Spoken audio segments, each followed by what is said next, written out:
और communist party और श्री पिनारी विजयन के ज्ञान में और अभिवृद्धि करते हुए बता देना चाहता हूं कि वंदे मातरम जो आनंद मठ में लिखा गया, उसका सबसे पहले राजनीतिक मंच के ऊपर जो गायन हुआ वो 1895 में कांग्रेस के कलकत्ता सेशन में हुआ और जिसकी अध्यक्षता रहमतुल्लाह अहमद सयानी ने की थी।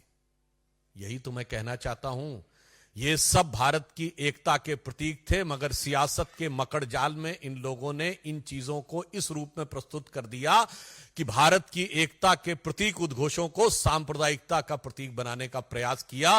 और जो चाल 100 साल पहले थी वो आज 100 साल बाद भी वही फितरत है। कृपया भारत की एकता और भारत के गौरव के उद्घोषों के ऊपर विभाजनकारी राजनीति से परहेज करना चाहिए। और पुनः मैं कह रहा हूं, इंडी गठबंधन इस बात का जवाब दे पूरी बात की आई कहां से। और मैं पुनः कहना चाहता हूं, उससे भी आगे बढ़कर जिस भारत माता की जय और वंदे मातरम की बात कहते हैं, पहले तो पता नहीं उनको, शायद वो लेफ्टिस्ट ही ज्ञान है। अरे भाई, ऋग्वेद के पृथ्वी सूक्त में लिखा हुआ माता भूमि पुत्रो हम पृथिव्या, ये धरती हमारी माता है, ये देश हमारी माता है और हम इसके पुत्र हैं।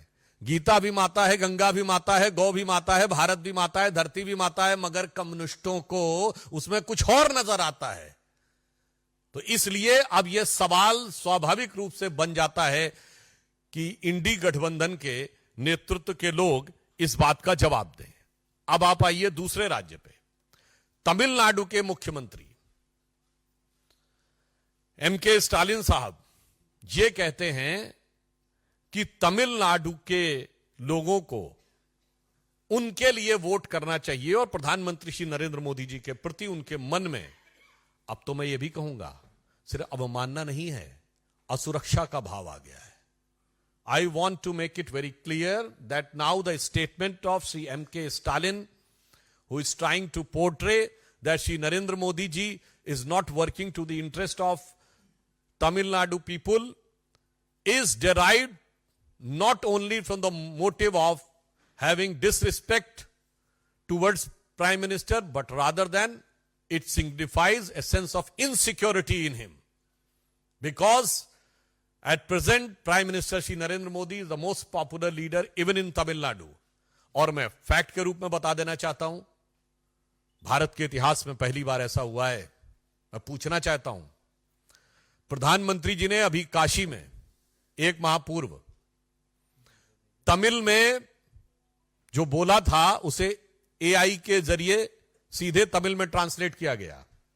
मैं विनम्रता और चुनौती से डीएमके से पूछना चाहता हूं कि आज तक कभी किसी भारत के प्रधानमंत्री की स्पीच रियल टाइम में जो हिंदी भाषी क्षेत्र में दी गई हो, तमिलनाडु में नहीं, हिंदी भाषी क्षेत्र में दी गई स्पीच तमिल में ट्रांसलेट की गई है? अगर की गई हो तो बता दें।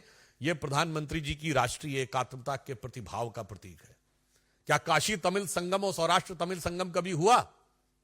आज भारत की राजधानी दिल्ली में गौरव का प्रतीक जिसमें G20 हुआ, उस भारत मंडपम के बाहर नटराज की जो मूर्ति लगी है, यह तो तंजावुर की से निकली हुई नटराज की वह मूर्ति है जिसे तमिल संस्कृति में सबसे गौरव का प्रतीक माना जाता है। इसलिए मैं कहना चाह रहा हूं कि आज आप भी चाहें तो नमो ऐप पे जाके चेक भी कर सकते हैं, सभी भारतीय भाषाओं में रियल टाइम ट्रांसलेशन उनकी स्पीच का अवेलेबल है। भारतीय भाषाओं के प्रति जो सम्मान और उनके विकास के लिए जो कार्य प्रधानमंत्री मोदी जी ने किया है,